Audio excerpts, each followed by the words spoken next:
এসএসসির রায় আমার মনে হয় না কোনো ভোটে প্রভাব পড়বে, এই কারণে যে এই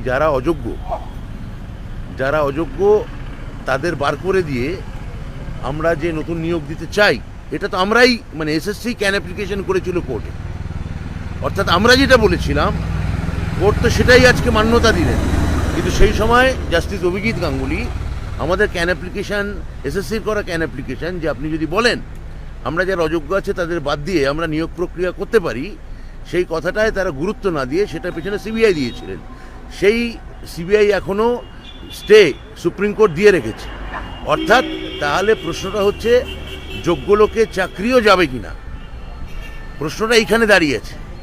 তাহলে যোগ্য লোকের চাকরি কি চলে যাবে? সেটা কি আমাদের সরকার হতে দিতে পারে? আমার উত্তর প্রাথমিকভাবে হচ্ছে না, পারে না। এবং যোগ্য চাকরি প্রার্থীরা তারাও দেখছেন যে কিভাবে